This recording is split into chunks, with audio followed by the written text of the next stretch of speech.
Welcome to the first 21 days of school, where the focus is to support middle and high school teachers with building community and establishing expectations.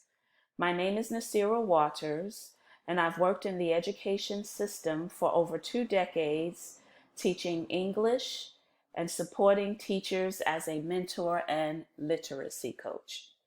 So today we're going to focus on days 11 through 15. However, days 1 through 5 was uploaded 2 weeks ago, and days 6 through 10 I uploaded last week. So you can go back and view those videos. Prior to that, I uploaded videos supporting students and their families and families that are homeschooling. I provided strategies and resources that would assist students with analyzing and thinking critically. And you can go back and view those videos as well. So for today, we're focusing on interpretation for day 11, day 12, reflection, day 13, mindful moments, feedback for day 14, and collaboration for day 15. So day 11 is the quote of the week, which is a Monday.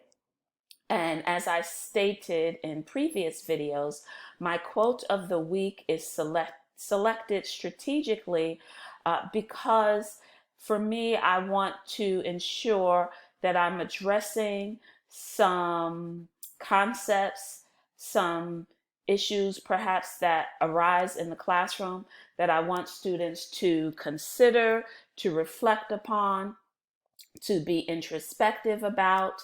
And so I'll choose a quote that supports that process. I'll also choose a quote that maybe addresses, let's say, a community issue as well as global issues. For day 12, we're focusing on reflecting. And so the warm up is attitude of gratitude, which I mentioned in a previous video. And in terms of asking students to think about what they're grateful for, there are several ways in which I do that. Sometimes it's just a general statement that I'm asking students to think about what they're grateful for.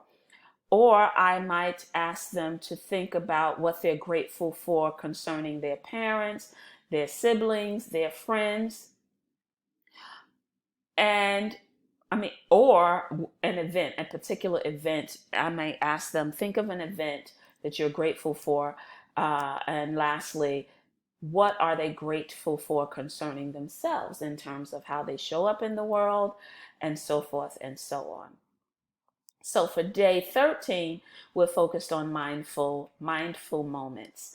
And so this gives students an opportunity to come in, to enter the classroom and sit quietly, to sit with themselves and make conscious connections, meaning that they are considering, as they sit quiet, they are becoming aware rather of what emotions are being evoked, because I'm playing music at the time, and the music could be classical, jazz, Native American instrumental music.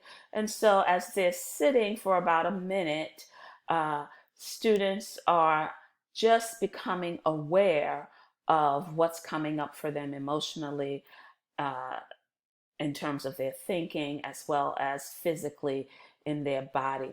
And at the end of that minute or so, students are asked to just jot down whatever comes up for them. They can choose to share that with group members or not. There's no requirement to do that.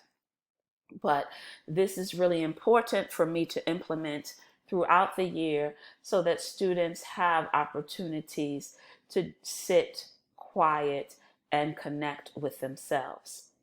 Day 14 focuses on feedback. And when I present feedback, it's an online survey in which I am asking students to, again, be introspective and be reflective so that they can consider how they are showing up and how they've shown up in the past few weeks or 2.5 weeks. So the first question is, describe when you've experienced a growth mindset in this class. Part B of the first question is, how has it contributed to you and or your classmates' success? Question 2, describe when you've experienced a fixed mindset in this class. And part B of that question is, how has this limited or prevented you or your classmates' success? Question 3, what can you do to limit or prevent a fixed mindset as it relates to your response to question 2? And question 4, how can you contribute to the success of your collaborative groups? And so this allows students to take time to reflect on their experiences and be introspective as well. Now, day 15 is collaboration. During their collaboration, students are reflecting on the community banner, which I've actually implemented in a lesson on Monday. And this community banner takes about 4 days for students to engage in, which is why the reflection piece is on Friday. Now, the community banner consists of a roll of white paper, very long, wide white paper that I roll out across the entire classroom, and it's wide so that it fits about 16 or more students on one side of the paper and 16 or more students on the other side of the paper.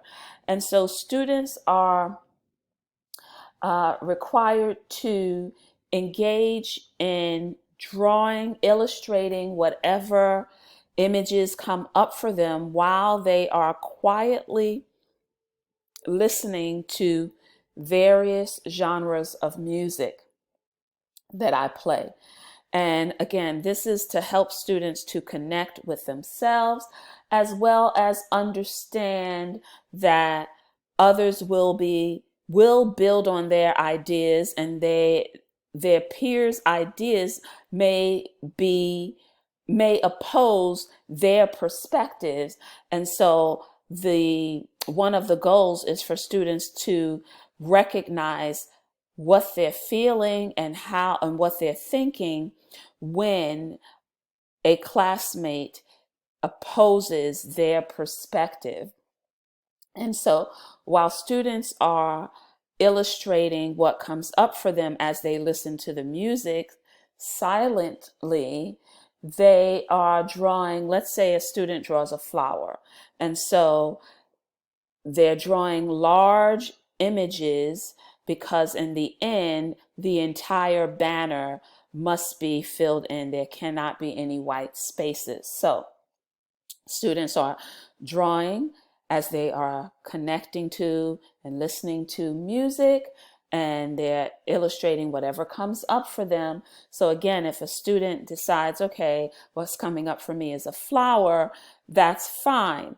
Now, when the music stops, they have to rotate around the banner so that they are directly in front of the image of their previous classmate. So now someone else is in front of this flower.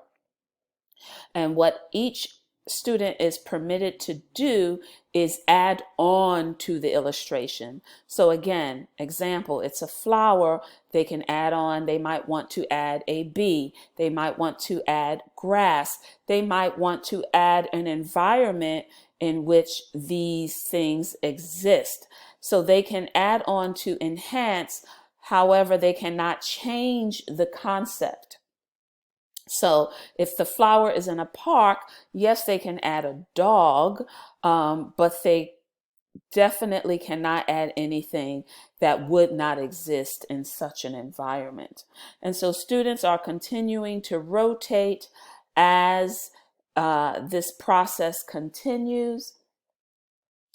And again, it takes approximately 4 days for students to complete this.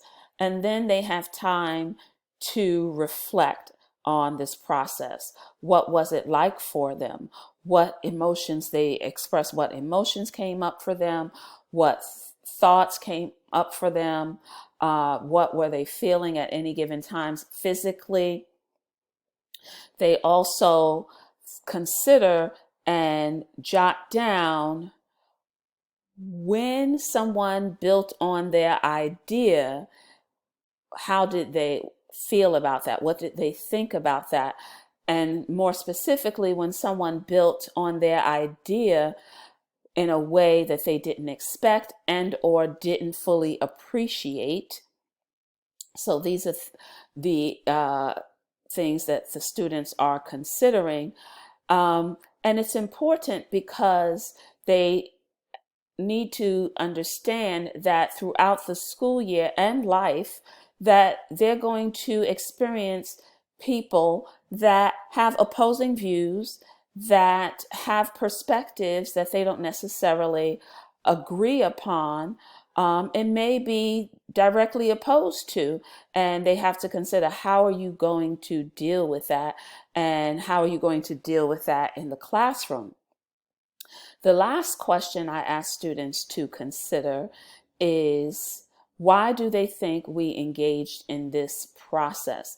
I know I just explained it, but it's not something that I would explain in the classroom. I want students to share why they think we engaged in the process, and hopefully they come up with one of the reasons being that yes, they're going to experience individuals that have opposing views and they may not agree with them.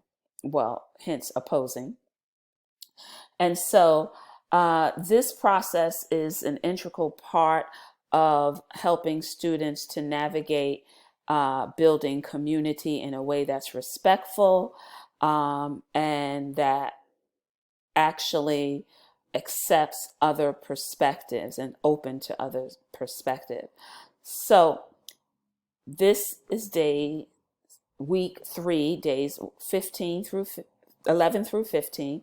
I hope this has been useful to you. If you found any of this beneficial in any way, please like, subscribe, and share.